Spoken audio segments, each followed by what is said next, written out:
Ladies and gentlemen, welcome to the 3-0 Take, where we talk all things Major League Baseball. Here's Kyle Corwin and Nate Reyes. It all starts right now. Welcome back to the 3-0 Take, presented by Big League Chew. This is episode 288. I'll be your host, Kyle Corwin, and I'm here with my co-host, Nate Reyes. Nate. I thought you were Nate. I'm Kyle. I'm Kyle. You're Kyle? I'm Kyle. I'm Kyle.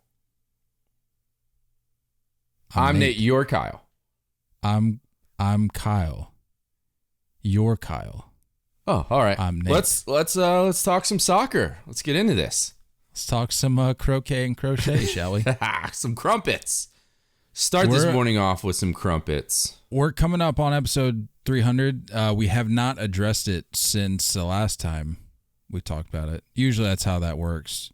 Yeah, you haven't addressed something since the last time you addressed it. It's the way we roll. Have we thought any more about what we want to do for that? Because let's do I think I did the math last time. 300 would put us 1, 2. How many? So we'd have what? 12 more? Sure. We're at 288 right now. Yeah. So 12 episodes. That 12th episode would be 300. Mm-hmm. All right. So that's 6 weeks out from now. So 289, 290, 291, 292, 293. We're creeping in the trade deadline area, aren't we? 294, 295, 296, 297, 298, 299, 300. So it looks like July 25th will be 300. If my math is that was just a quick breeze through the calendar. Maybe off by a day or two, but all right, we're okay then. Looks like July 25th. Yeah. Assuming we hit all of our marks until that point.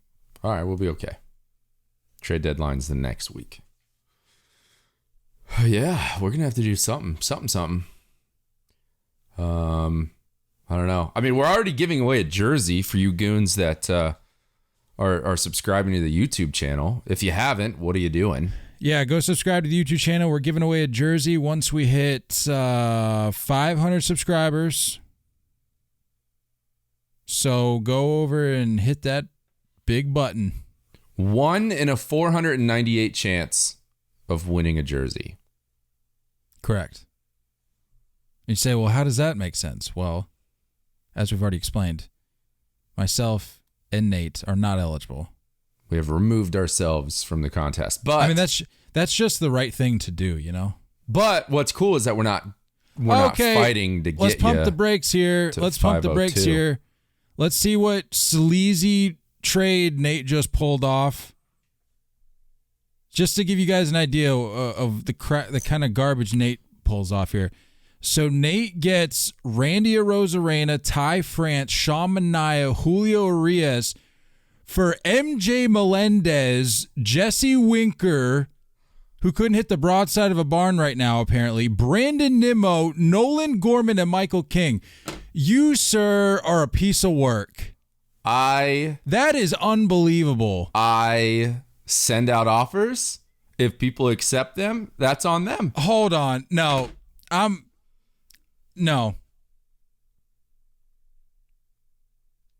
I'm putting a poll out right now.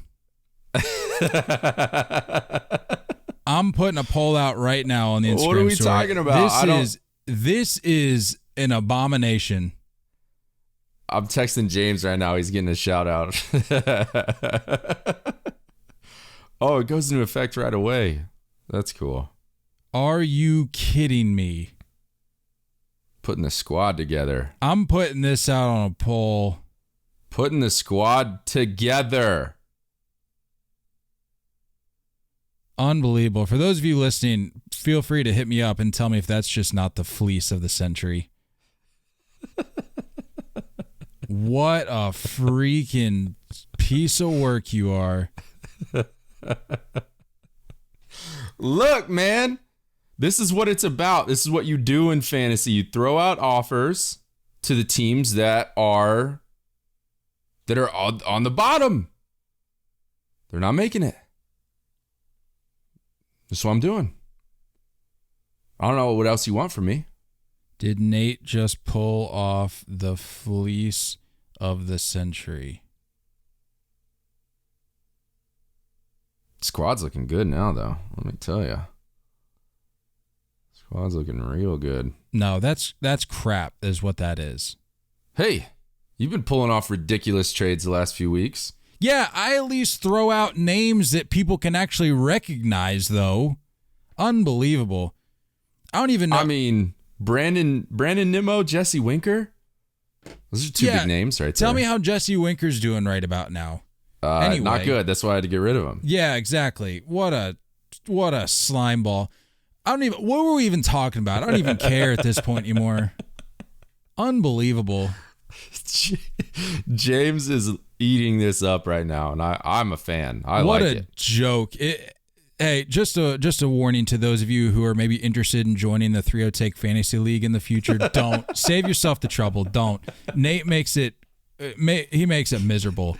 James absolutely just hit me miserable. with a message. He says, "Oh Jesus, we're gonna get in trouble for that one." What a slime! I can't even do this right now. SeatGeek, it's the answer to all your ticket needs. Are you looking for tickets? Do you have plans of friends or family to make it to an upcoming game or concert? Or are you even looking months ahead to nail down a date to get tickets before they sell out? With SeatGeek, you can find tickets to games, concert shows, and even theater performances like the crap we're seeing right now. What a show this is. With just a few easy clicks, we're making it even better for you if you're a first-time user of SeatGeek. Next time you add some tickets to your cart, use our promo code the number 3, the number 0, take pod. That's our social handle at checkout to save $20 instantly off your first purchase as a first-time user. It's all you got to do to save some of that. You shut your mouth, cold hard cash. Enter promo code the number 3, the number 0, take pod. That's our social handle at checkout. SeatGeek. I can't believe you right now. I absolutely cannot believe you. Well, hey, anyone else could have landed that trade. You just weren't looking James' direction. James clearly has shipped it in for the year. He's 1-8, so whatever. Reigning champ is officially been taken down. But hey, you gotta do what you gotta do. What a free! I can't even talk to you right now. You're just salty because your starting pitching is just atrocious. Just hop off. I'm gonna do the rest of this podcast solo. This is a joke. This feels good. We had a good day. Good way to start the week. Speaking of jokes, can we talk about this Tony La Russa intentional walk thing real quick? It happened, I think, like hours after our last episode, so we didn't get a chance to address it. After we talked about the next guy being on the hot seat, he immediately turns up the stove a little bit. Tony said, hold my beer. We don't have to talk about it at length, but I figure we could just address it. Tony, guy, what are you doing?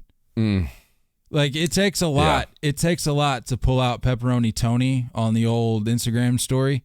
Yeah. But you did it. And let me just say, Pepperoni Tony was not pleased. Pepperoni Tony hit the nail on the head by acknowledging the fact that he doubled down on it in the press conference. Tony, he had the audacity to say, was there a question about whether that was a good call? Yeah, yes. Tony. Every human being that watches baseball is questioning that decision. 100%. Drawing from numbers, you could tell he's out of his depth. Today's game is not what he's used to. And you could tell that he's starting to question himself and just rely on numbers when he's never done that before as a manager. Look, we knock on analytics and stuff. Get out of here.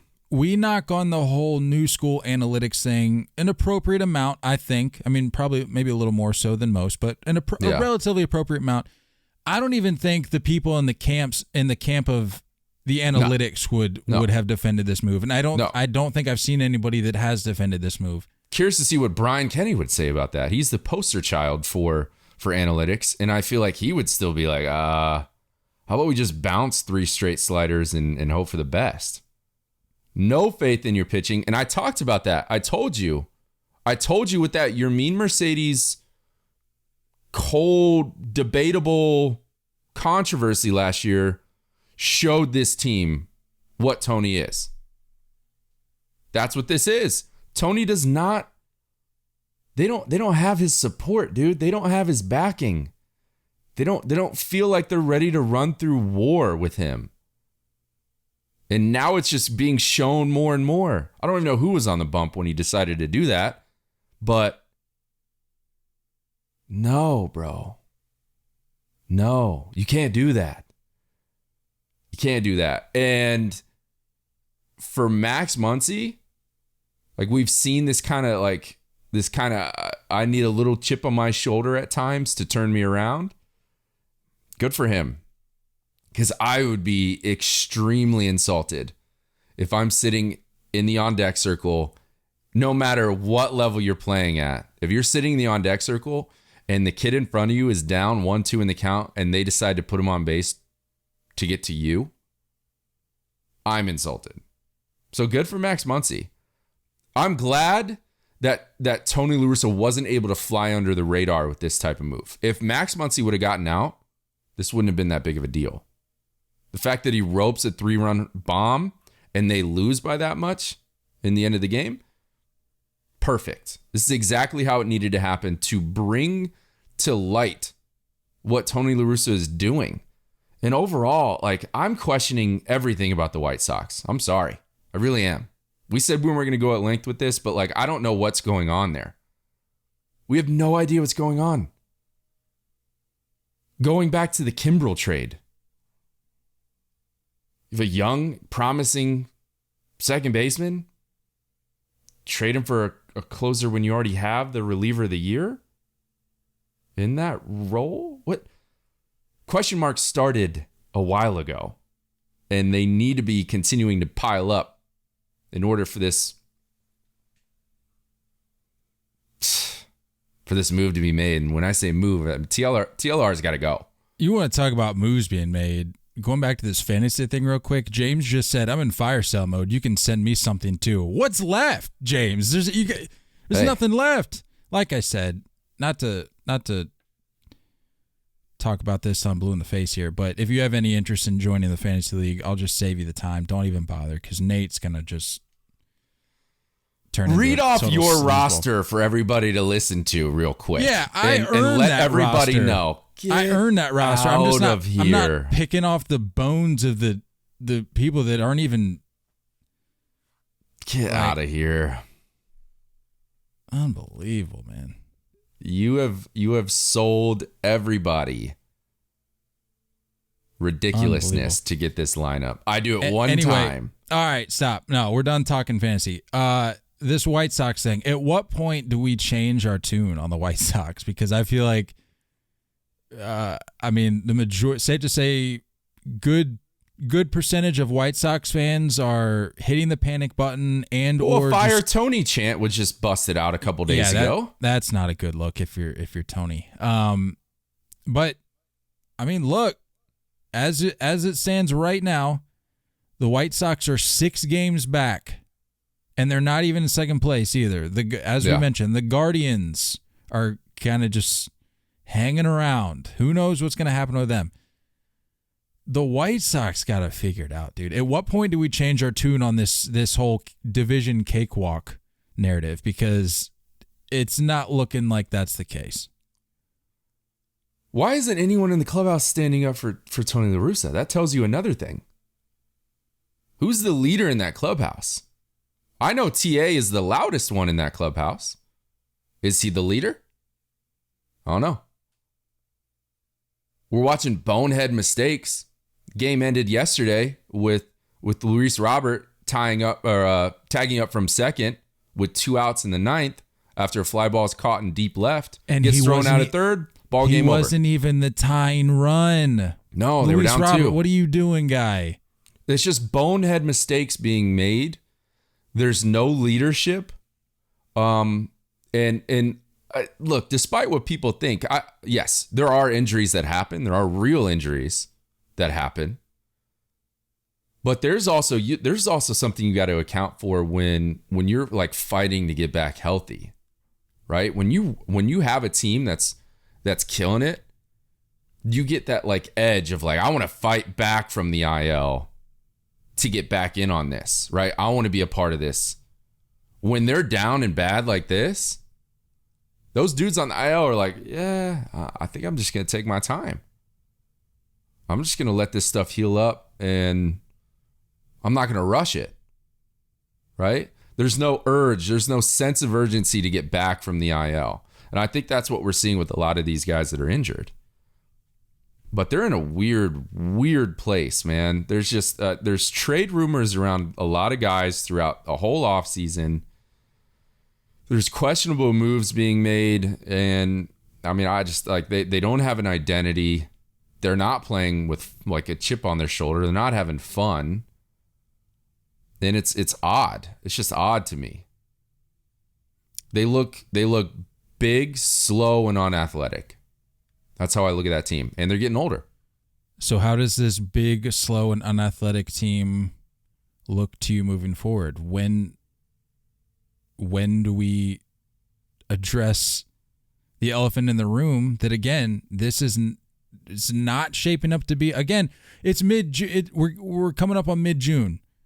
The whole it's still early talk, that's out the window. At what point do we look at the White Sox and say they're going to have to scrap for the division if they want it? No.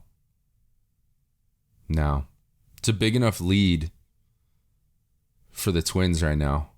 And they're going to play good enough ball. The Twins are good enough to play at this pace. They're not one of the best teams in baseball. The only reason the Twins may win the division is because of that division. But I'm not going to sit here and say that the Twins are going to be in the same category as some of those bigger teams. But they gotta. I mean, the White Sox they're just, I don't know. They were the first round exit last year. At what point are we going to pull the trigger on letting Tony La Russa go and it be justified? I understand the midseason stuff. Right? That's become more flashy, more of the thing to do for the last, 5-10 years, where you let your manager go in the middle of the year. So I understand if they don't do that. But if they're a first round exit or worse, he's got to go. He's got to go. Because I don't know what's going on there, but I don't think Tony La Russa, I said this last time, not managers can't get every part of the blame. And managers can't get every part of the credit. That's the rule. They can't get either one of those. If the White Sox manage to crawl back into the conversation and do sneak into a wild card spot or maybe even compete for the division, what are we associating it to? Probably the fact that they're getting all their guys back and they're healthy. Yep. Right? Not Tony La Russa. At this rate, the decisions he's making, the way he's going about it, you can tell when guys start to question the press. And we watched that with Joe Maddon last week, right? We watched him question the press. And you can tell that they're struggling, right? He was stressing out. When you start saying, oh, do you really think that's a good question? Well, yeah, dude, because all of us in this room are thinking this and wondering.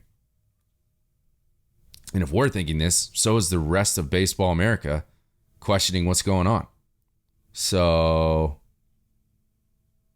do you think Tony La Russa finishes out 2022 in a White Sox uniform? No, I don't. But I did see this comment. This is the only thing that's holding me up. I did see this comment from the GM. Somebody. I don't know if it was the GM. It was Jerry. Somebody. It's from Jerry. Was it Jerry? He said, I've let Tony La Russa go in the past. I swore I wouldn't do it again. I don't know if he said that, but I saw the comment of, like, I'm paraphrasing, but basically saying, like, Tony La Russa is managing this ball club.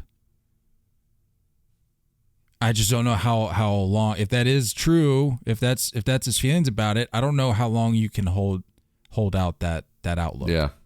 Yeah. There's got to be a tipping point. There's got to be a tipping point. And this team was arguably an AL favorite at the beginning of the year. Yep. At least in that conversation, there's plenty of people choosing them to win the pennant. Now we're talking about maybe not even getting into the postseason. and you're still going to hold on to that manager. Because let's not forget, and you may think, who was picking the White Sox to win the pennant? Nobody thought that, you included. I would say nobody saw the Yankees doing what they've done at this point. Nobody saw it happening. No Yankees fan did. So whoever says that is wrong. Exactly. So you have to rewind back to before the season started. Your options were limited, or your choices, I should say, were limited in terms of who you think was going to take the pennant. The White Sox were one of those teams. Right. Well, we talked about the lack of depth in that division. We thought that the AL East was going to be a lot like the NL East, where they're just beating each other up the whole year. So you look at the other divisions, and we thought the Mariners were going to be better, right? They thought that we thought that they were going to compete with the Astros, so that was going to be in question. So the only division that was really truly on paper from the outside at the beginning of the season that was up for grabs was the AL Central. Based on what you look at on that roster, and there's no fire. There's nothing. There's nothing coming from them. It's manufactured ridiculousness from TA a couple weeks ago, and that's it. I need to make sure I understood you. You said the only division up for grabs was the AL Central? I'm saying the only division that we felt like was a lock. Yeah. The only division that we felt like was just... And when I say we, it's not just you and me. There's plenty of baseball people that thought the same way at the beginning of the year. Sure. We thought the other two divisions were going to beat each other up for a while. I mean, obviously, right? The Blue Jays and the Rays and the Red Sox are all real teams that are going to beat up on the Yankees typically. And there's still plenty of season left, and that could happen. And then the West is where we thought more competition coming out of some of these up-and-coming teams. That's not happening. That's not coming to fruition, so...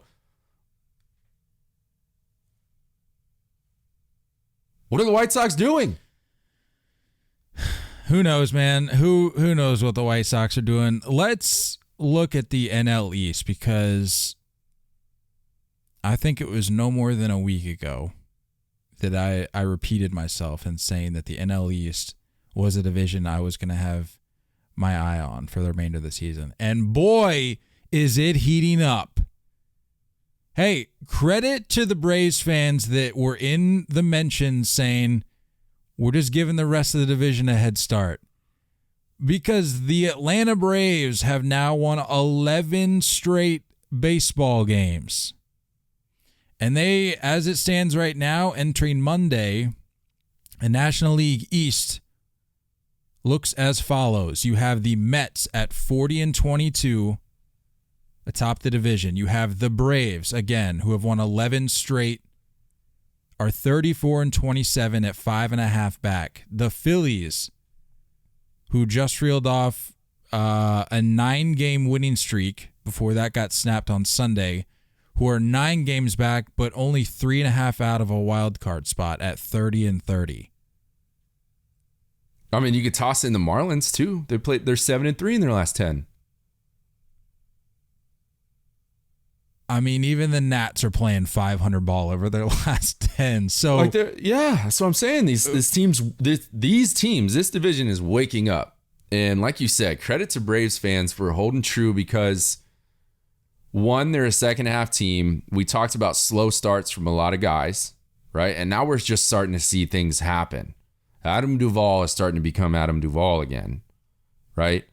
Austin Riley has put together a solid year quietly again. That guy's always going to fly under the radar, unfortunately. Albies has been going off during this win streak. You don't even have Acuna going back on like normal Acuna stuff yet.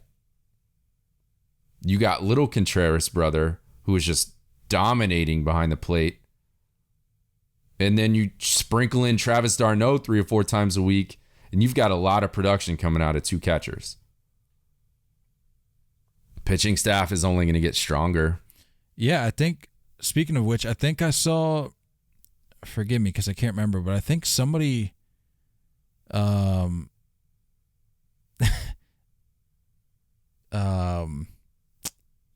remember who sent it to me, but somebody sent me a post about their ranking, like as a platoon. And I think they're like, at the time that they sent it to me, like not too long ago, they were like atop the National League for production output from the catcher position, that pair. Yeah.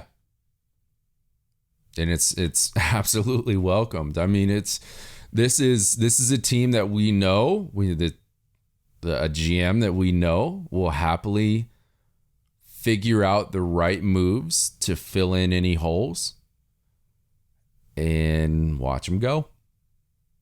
Watch them go. That's what this team can do. This team, the Atlanta Braves, they were 23-27 heading into June. And as I mentioned, they are now 11-0 in games since then. They cut the lead from 10.5 games to 5.5, where they stand now, entering Monday, just over the course of that winning streak. Yeah. So you cut the lead in half with this streak. And I've seen some headlines saying that for them and the Phillies, that these two winning streaks, which we've yet to see how long this Brave streak goes, because we're still going here. Like I said, the Phillies snapped at 9. You could argue that these two streaks help keep them afloat, because you think, well, it's just 9, 10, 11 games. As we've talked about before, something you have to keep in mind is what you're able to do up to the deadline. Mm-hmm. It's like, exactly. Sure, you can't look at a 10-game streak and say that saves your season, but it at least kind of like in a racing video game, you get to that checkpoint. It's like you may not set your personal best, but you're at least giving yourself a chance to finish the race before the game ends your round and sends you back to the beginning of the race because you didn't make the checkpoint in time. Right. The streaks such as these extend your life in terms of a season. Yeah. To the deadline, and then from there, it's up to you. We'll see how the chips fall, but if you can at least get yourself to the deadline and make moves, as we've seen in very recent past, it's all fair game at that point. Yeah, I agree. I definitely agree. I think that if the Braves are within 5 by the time the trade deadline is rolling around, if they're within 5, look out. Look out. Because they, like I said, I mean, they clearly know how to make moves. They clearly know how to fill gaps and plug holes and find production. And if you think that just was a fluke last year, it's not. Adding Rosario, adding Soler, that's not a fluke. Not a fluke. Adding Jock, they're going to do that kind of stuff again. And you can even look at the teams that they're comfortable making moves with. I'm sure the Marlins will have a couple guys up for grabs. Not saying there's going to be a Soler, reunite situation going on in Atlanta, but I'm sure they have some names that are, okay, we can have a conversation about those guys.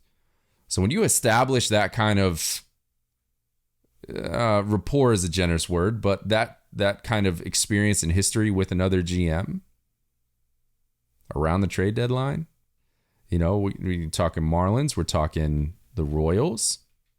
The Royals have a couple people up for grabs. Braves know what they're doing. I'm excited for this deadline. There's going to be some big names available. Yeah, big names. And teams that I'm curious to see how teams commit. I can't wait for how teams decide which direction they're going to go. Are they complete sellers and turning into another entire rebuild again? Or are they going to hold on to some core guys? I keep thinking of the Pirates. They haven't done anything with Reynolds. They haven't, necessarily committed to him yet. They've committed to a couple names. Are they going to sell on everybody? We've seen a lot of arms come out of, I'm a little biased here, but, we got 3 on the Yankees that have come from the Pirate system that have found a way to do new things once they left. That Bednar dude that's closing down games for Pittsburgh is going to be sought after. They're going to get a lot of calls if they're not already getting them. That guy is going to go for a high price. A reliever that is closing down games for a bad team, yeah. And who knows? Maybe Brian Reynolds gets attached to that and gets included into that trade. I know of a team that could use Bednar, but we won't go down that. We won't go down that road. You're hopeful. That's all I can be right now. That's all you can be. That's all you can be, man. I mean, look, hey, I'm not. You don't see me over here jumping up and down. 8-2 in our last 10. I'm not. I am. Look, somebody said a while ago. At this point, it's probably years ago, where they said, "Oh, Kyle and Dude talk about a Red Sox Yankees." I took that to heart. I probably took that a little more personally than I probably should have. But I'm like, you know what? So be it. Yeah. I'll keep my Red Sox talk to a minimum. I'm not going to talk about the fact that we're now 3 games over 500 after that abysmal start, 8-2 in our last 10. I'm not going to say anything. 4+ 40 run differential. It's fine. I'm just chilling. But no, back to the NL East, and specifically with the Phillies. Well, no, I mean, you could really say it for the Phillies and the Braves. If you're the Mets,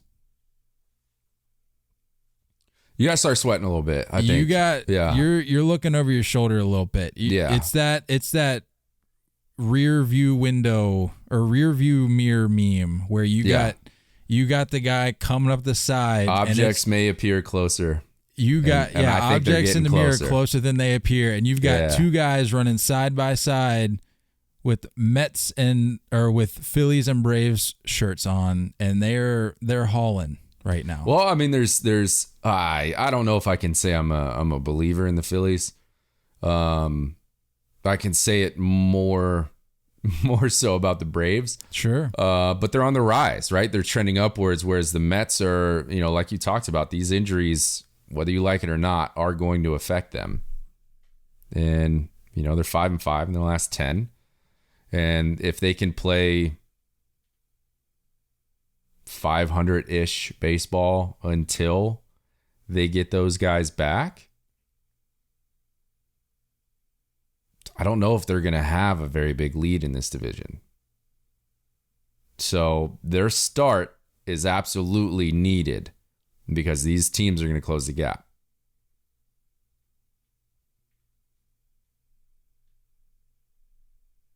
I just can't wait for it. I just absolutely cannot wait for it.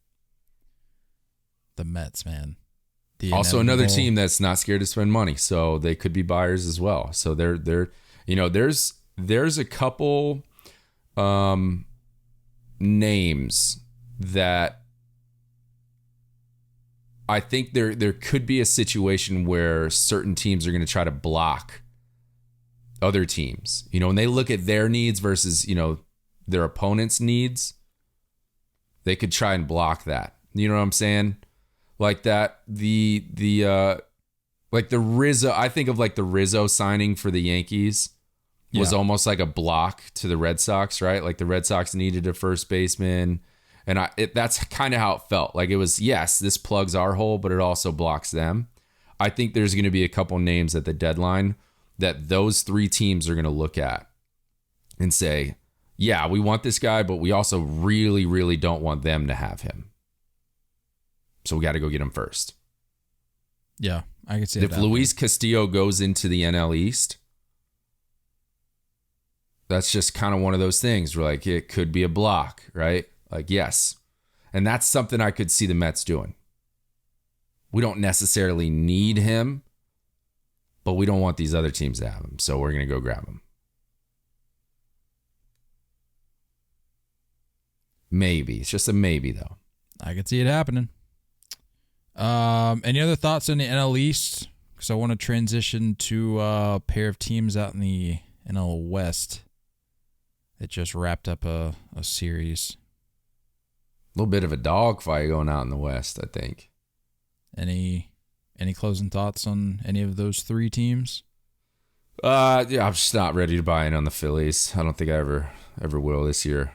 I thought about it for a second, but it's clear when you watch them and you're like, oh, yeah, y'all got an underbelly for sure. Like you watch their games, they're like, yeah, this isn't the cleanest way to get it done. They're finding a way to win ball games because they're hyped up, they're inspired right now. But law of averages, baby. Stick to that motto. Which, like we were talking about before we hopped on air, is I don't think, or maybe you did, I don't think I realized that they fired Joe Girardi after a win. Yeah, that was weird. They were on a 9-game winning streak, but Thompson had the final 8 wins under his belt. Girardi started the winning streak. Yeah. Which, that's a wild move in and of itself. But, yeah, I mean, the Phillies are fired up. They outscored their opponents during that stretch 64-24. So, I mean, they're swinging it, but that's what they were assembled to do. So, no surprise there, but it's just a matter of whether or not their pitching can Their bullpen needs to anything for them. Yeah, wow. Their bullpen is. You got rotation guys that need to just be like it's time. Aaron Nola, like it's time, dude. You need to be the guy. You need to be in a top 10 conversation on a regular basis. Wheeler has kind of flirted with that. Like there's just guys that just need to. I'm the guy. I'll show you. I'm just waiting to see that. Still not going to be enough, though. The Mets don't want to admit it, man, but they're sweating. Yeah. They're sweating. That little comment about Frankie, like when Frankie Lindor came out and said that, we're more than just DeGrom and Scherzer. Sure, I get it, but you got 2 freak shows that are world-class pitchers not pitching for you right now. Doesn't matter what the rest of your roster looks like. You're not having those 2 guys. It's going to make you sweat. I'm still not on the Mets are gonna Met thing. I think that's done. You just wait for it. No, it's not done. You just wait for it. I think that's done. No, that's the entire point of what I was trying to say is it's gonna be that result is gonna happen, but it's gonna be delayed, is my point, because I agree with you. Well, what are you gonna categorize that as? If the Mets lose the division by 1 game at the end of the year, are you gonna say the Mets are gonna Met? Are you gonna say they did Met? I don't think so. I wouldn't consider if they miss the postseason and fall out or maybe even fall down to like the 3rd wild card spot, then maybe. That's a fair point. Let's address this real quick before we move on, because I feel like I've been saying the Mets are gonna Met and we haven't exactly clarified what that means to me or what that's going to look like to me. They were, as I mentioned, they were 10.5 games up on the Braves before this winning streak started for the Braves. Mm-hmm. Do we know if this was the lead more than that at any point? I don't know. Honestly, I'm not too sure. Probably right around there. I can't imagine it being much more than that. So let's just say. But I think when that was happening. No, I mean, yeah, that's probably right. It's probably the biggest lead they've had. But I think like this conversation of if the Mets are playing, 5-5 in the last 10, Braves have won 11 straight, or you can't say, oh, the Mets are starting to Met. Like, no, dude, like 500 ball through a game, 10-game stretch happens. That's how it goes sometimes. No, and again, I didn't say that this was the I'm start not saying of that you process. Are. I'm not saying you are. I'm just saying I think there's a way of how we define it, right? There's a way of Mets are going to Met. What does that mean? That's what I'm asking you. What does that mean to you? Missing the postseason, losing the division. Okay, well, let me ask you this. If you're 10.5 games up in the division and you did that, like you said. It's May when that was the case. But well, yes, but we're now 2 weeks into June and the winning streak is still going on for the Braves. So you can also say June. It's June for that.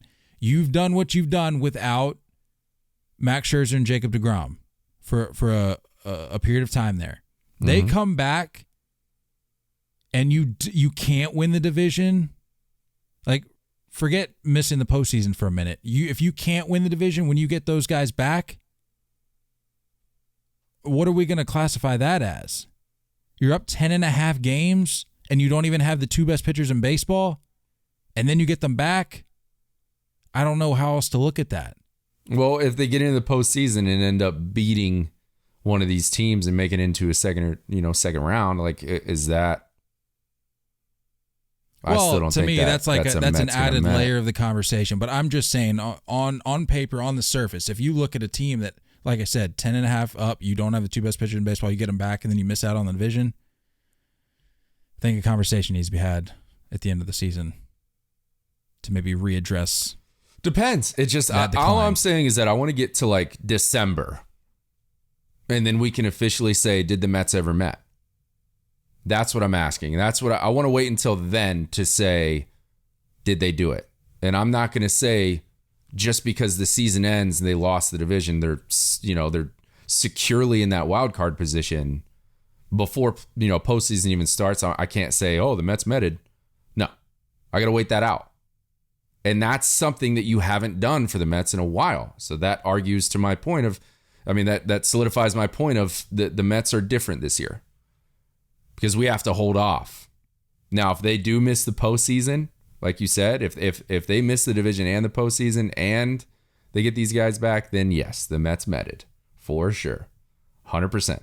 I just don't think it's going to happen. We'll see. They're one of 2 teams of 40 wins right now.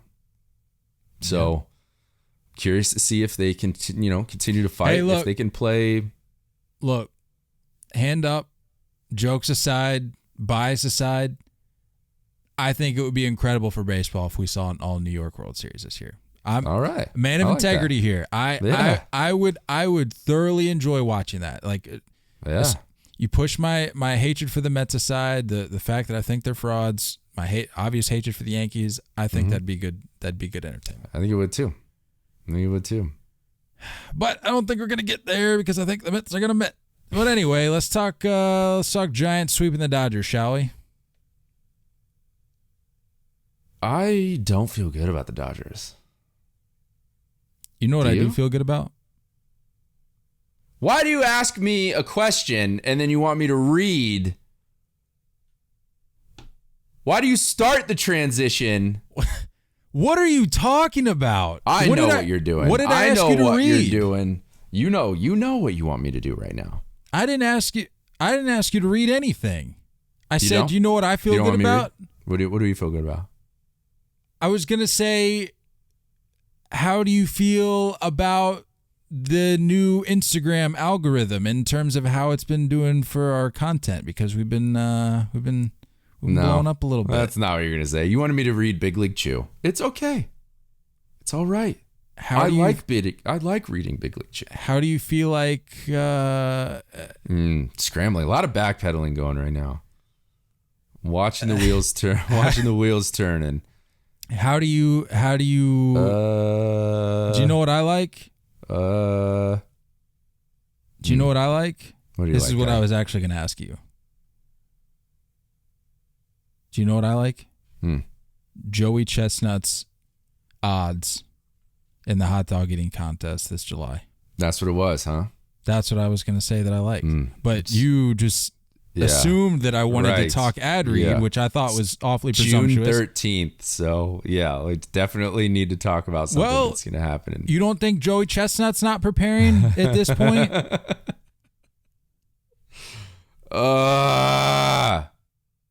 Big League Chew, founded by former left-handed pitcher Rob Nelson. Big League Chew started from humble beginnings in the Portland Mavericks bullpen in 1977.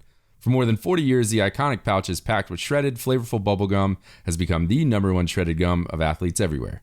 Big League Chew has sold more than 900 million pouches and is designated as the Hall of Fame bubblegum. Grab some gum and head to Big League Chew's social media channels at Big League Chew on Twitter, at Big League Chew Gum on Instagram to show off your Big League bubbles. You can also find a list of retailers or purchase any of their products directly from their website at bigleaguechew.com. Big League Chew. BLC. Big League Chew. Big League Chew. Big League Chew. So, Giants sweep the Dodgers, as you mentioned. First sweep of the Dodgers since 2016, which I feel like it's kind of hard to believe. That is weird. Considering they had a good year last year, I would have guessed there was one. Yeah, just one. Yeah. But first sweep since 2016 for the Giants. Let's see. They had entered the weekend having lost 20 12 of their last 20 games. Again, heading into this weekend before the sweep. But they now only sit 3.5 back of the Dodgers, which brings me to another point. I don't know if the Padres are getting as much love as they should be right now. No, not nearly enough. Not nearly enough. After, not making the 80 win mark last season, I think a lot of people were saying, well, it was a nice run and all, but we're going to have to let the big dogs run next year. Yeah. Yeah. And they're running.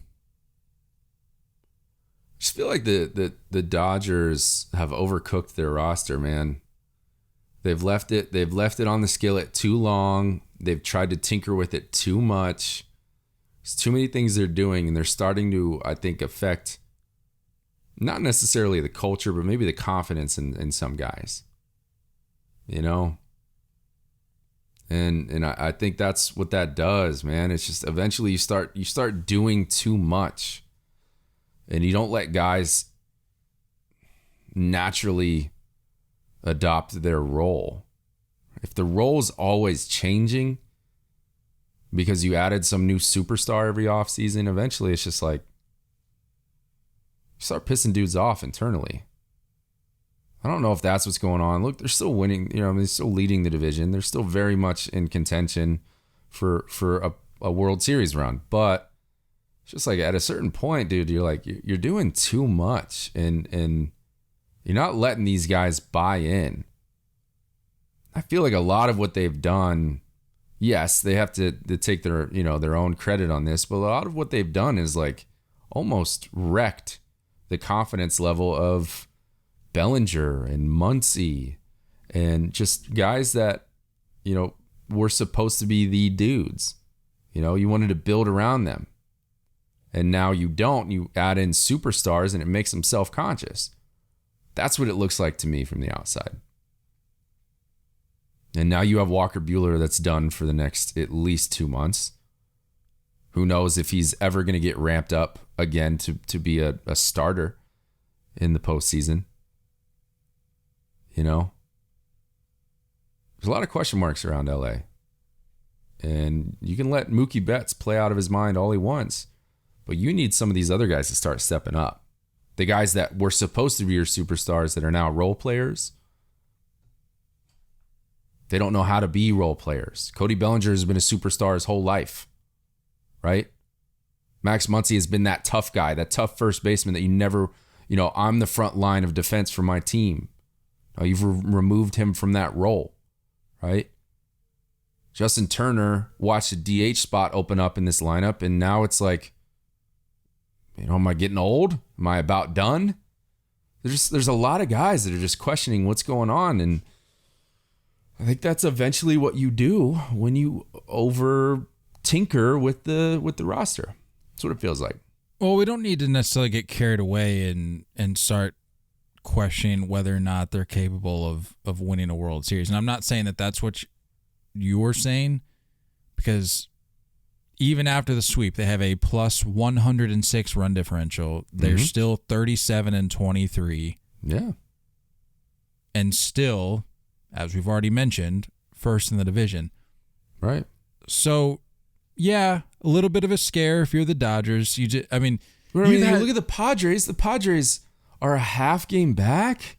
They're 7-3 in their last 10, although they did lose their last 2. For me, the biggest thing with the Dodgers is you've just had some weird stretches this season. You've gotten beaten up by the Pirates. You've gotten swept by the Giants, which hasn't happened in 6-7 years. Like, just some strange things happening to a team that makes I you think question your confidence. Yeah, that's what I'm saying. I'm not saying they're a bad team. Clearly, they're not capable of being that bad of a team. When you organize this roster and this lineup, they're not capable of being a bad team. There's too many good players on that team. But in order for the Dodgers to be the Dodgers and to just let everybody in the world know that we are going to win this World Series and plow through teams, this kind of stuff doesn't happen. Weird sweeps. from teams that haven't swept you in a while or should never be sweeping you like the Pirates did. So that's my argument. That's what I'm saying. How much confidence does a Dodgers fan really have in their team? Truly, deep down. At the end of the day, good teams can get you 90 wins. They can get you 95 wins. They can get you 100 wins. The teams that are great, the teams that are great are the teams that win the World Series. And I know that may not make a lot of sense, but if you really think about it, it makes perfect sense. You can be a good team, and you can put up 90 to 100 wins. Mm-hmm. But are you going to win the World Series? Are you going to win the final game of the season? Right. Because there's a difference. We've seen teams win World Series with less than 90 wins. And we've seen the greatest team in regular season history in the Mariners not win it with 116 wins. You got to get over the hump. You got to finish it. I'm just not sure if this Dodgers team is going to be able to. Could be a different story in October. But when I look at this team now, there's a lot of dudes that I have questions about. Yeah, I just want to go on record as saying I'm not panicking for the Dodgers. I just think it's worth it. You'll be fine. It's worth it. I don't even know if they're going to lose the division. I doubt they will. No. They're definitely not going to miss the postseason. They're not capable of being a bad team. It's just whether or not they can be a great team. Exactly. And I don't know if they can. I don't know if they can. Looking at the way things are, I don't know. I don't know. You know what I do know, though, Nate, is the Baltimore Orioles are staying put in Baltimore, which I didn't think we would have to be addressing this or having this conversation anytime soon. Random conversation. Random. But the Orioles, of all teams, were rumored to possibly be on the move at some point in the near future, which, of all places, I just don't know why you would leave. And not even because of the city of Baltimore. I'm just talking about the park. Like, why you would ever leave Camden Yards good. Yeah. is just beyond me. Like, you're okay. I have no idea why you would even entertain that. Like, you've got an absolute gem of a park. And a gem, as we've talked about, a gem of a fan base. Those people love the Orioles. They just aren't seeing great baseball right now, or relatively recently. They just haven't been watching good baseball. Well, a good fan base, and you have great teams in that division that are coming through on a regular basis. You're going to be able to get people in that stadium. The conversation, the only reason it came about was apparently the brother of the owner was like, hey, I'm going to file a lawsuit because my brother keeps talking about wanting to move the team to Tennessee. I think it was Luis versus it's the Angelo brothers, right? It basically just talked about how, we want to give a lawsuit. It was John versus Luis. And Luis is the one that's filing the lawsuit saying, oh, well, John wants to move the Orioles out of town. John came out and said, no, that's never been in the conversation. It never will be. And he backed it up with like some huge, I'm ready to go to war for John type statements. Read me that opener. That gave me chills. I'm not even a Baltimore native. I mean, as long as Fort McHenry is standing watch over the Inner Harbor, the Orioles are staying put. Ooh, fire me up. Ooh, that gets me going, dude. I mean, everything that he's talked about it's just, this is what you want to hear as an Orioles fan. John came out and said, there is nothing uncertain about the future of the Baltimore Orioles. I want to assure our Orioles players and coaches, our dedicated front office senior leadership team and staff, and our devoted fans, trusted partners, elected, civic, and non-profit profit leaders, and our entire community that the Orioles will never leave. From 33rd Street to Camden Yards, the Birds of Baltimore, the iconic team of Brooks, Earl, Jim, Frank, Cal, and Eddie will forever remain in the only city that our family and partnership group has called or ever will call home. The finest city and birthplace of our national anthem, of which we are enduringly proud, and to which we are forever committed. Ooh. Bro, you want to nip a narrative in the bud? That's how you do it. You come out with a statement like that. He covered all bases. He covered everybody involved with the organization, including their legendary names that have been through that park. They're not going anywhere. And I read something else that, like, whatever the committee is around that park, like it's Camden Yards, but also, you know, that like inner area, that they just got like they just greenlit a $1.2 billion fund to revamp a lot of stuff. So you're going to see a lot of stuff around Camden Yards get bulked up. You're going to see stuff in Camden Yards get bulked up. They're doing the right things. And we talked about that on the team side of things. They're doing the right things too. They're playing better baseball. They absolutely are. And they're starting to put together this core. I like what they're doing, man. I do. And you're right. Like that, it's a good fan base. It's a good city. And what are we doing? It's an amazing ballpark. It's one of the most beautiful ballparks in the game. It's not going anywhere. Dude. It's been a minute since I've been over there. I got to get over there again. I feel like I feel like I need, just for that take alone about the Inner Harbor, I need to just get over there. Just get over there. Love. Walk on Utah Street. Go look at some plaques. Talk to me a little bit, man. Just take it in. If you haven't been to Camden Yards, you need to go. It is gorgeous. It is full of just classic baseball culture. Doesn't need to change. And the owner, man, whoo, boy, that got me going, man. That's sweet. That's what you want anybody to say. That's what you hope. It's what you hope your owner would say about your team, your favorite organization. That's what you hope they come out and say. And he said it perfectly. Love to hear it. That's about all I had from a headline perspective. I did have an item here for closing the book, or a couple items actually. Want to show some love. We touched briefly on the Yankees, but need to show a little bit of love to Matt Carpenter. Yeah. Mustache Matt, let's go, baby. That guy's been tearing it up. Made franchise history with 6+ home runs in his first 10 games with the Yankees. And on Sunday went 3 for 4 with 2 bombs and 7 ribbies. So, you know what? Hey, hand up. I had kind of written Matt Carpenter off. I was like, you know what? You go back to the salsa days when that was big with him. I was like, all right, like, yeah, that was a cool chapter and everything. But I think Matty C's days are done. But he said, no, put me in the pinstripes and watch me work.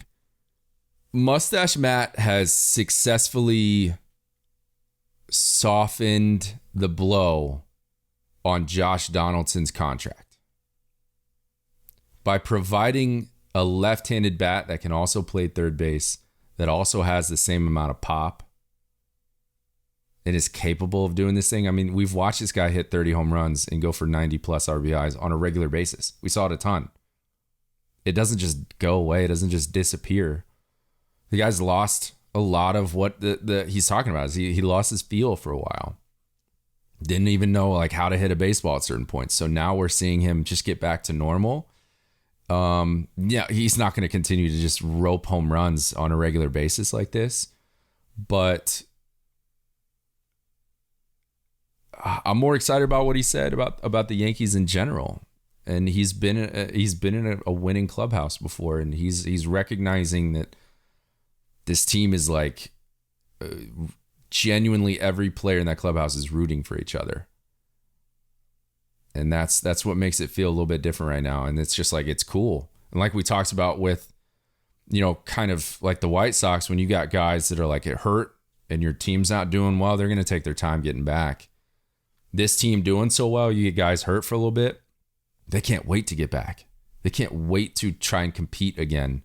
And it's not about necessarily one-upping each other, but it kind of is. Like they're competing internally. In a good way. But it's still going for the same direction. Jose Trevino and Kyle Higashioka. I mean, Higashioka had 2 home runs yesterday with Matt Carpenter. And who's the person that's standing on the front step cheering the most? That's Jose Trevino. You know what I mean? So like that's what's going on. And I think this is like a resurgence for Matt Carpenter. That's what it feels like. I think he found his way in the right clubhouse at the right time while he's working on new mechanical things, and it's working for him. So's the mustache, baby. That thing is thick. That's nice. Thick and full. So showing some love to Matt Carpenter there, much deserved. We mentioned Walker Buehler's out for 6 to 8 weeks. And lastly here, didn't think this would be the last thing we'd be talking about because I feel like it was just kind of fell from the clouds here. But the whole Joe Maddon mohawk thing, what a weird way to put a bow on that story. What just the absolute worst. Like, imagine getting fired and you're already thinking about it constantly. Now, every time you look in the mirror, you're reminded that you got fired while doing your best to fire the boys up and get them going. A ridiculous mohawk, and you're 70 plus, however old Joe Maddon is, standing in the unreal in the meal. I felt bad for him, honestly. I really did. Yeah, because like I felt bad. You know that like if you've played baseball at even a slightly competitive level, you know that it gets to, especially the longer the season is, depending upon what level you play on, it can get kind of grueling at certain points, and sometimes you just need to do weird stuff to like shake things up. So like we can have our thoughts and opinions on Joe Maddon as a manager, but like I respect the move for just like trying to make something happen. Yeah. Although I do feel like they were in such a bad stretch where it was like, all right, we can't be doing these little gimmicky things. But so tell me if I got the story right here. So he wakes up, does the mohawk, and prepares to like go into the clubhouse to show the guys, but then is unable to because he finds out that he's been let go. Yeah. So the players didn't even see the effort. Didn't even get to see the effort. Oh man. Safe to say he just cleaned it off, right? Like you got to. You don't keep that. You gotta just bick it, dude. You gotta get everything gone. It's Joe Maddon though, so it's possible that maybe he did keep it. He's a character. That's so unfortunate. I do feel bad for him.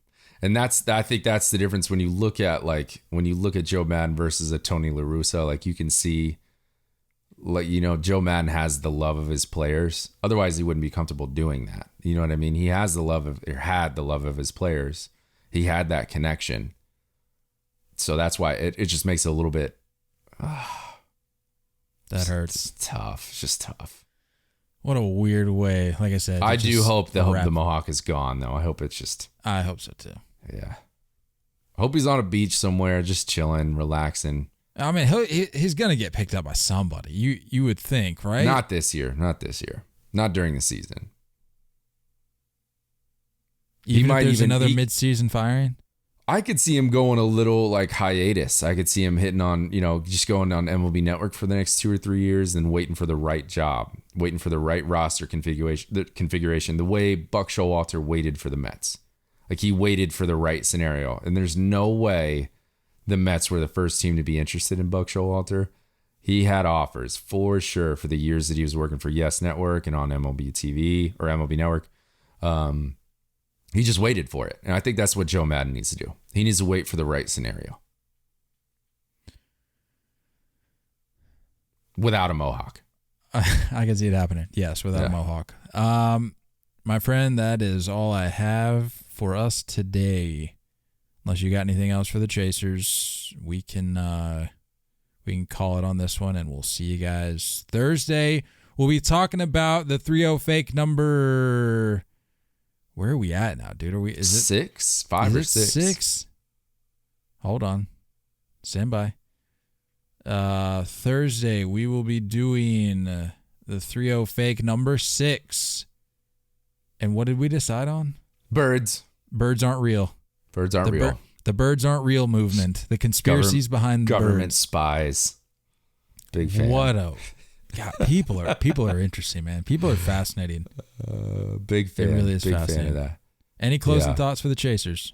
Hey, you know what? If you're in contention in fantasy baseball, go out there and make a trade that just puts you over the edge. This is your notice right now. This is your little nudge. Not even our league. If you're just in a fantasy baseball league, if you're in a fantasy baseball league, just get out there, throw trades at everybody, go out and commit highway robbery, and just see what gets accepted. Just pull off the fleece of the century. This is your nudge, straight from Nate's mouth. This is your nudge. Yeah, another nudge is just don't go chasing curveballs. We love you all, and as always, looking forward to talking more baseball with you guys soon. Until next time, stay filthy.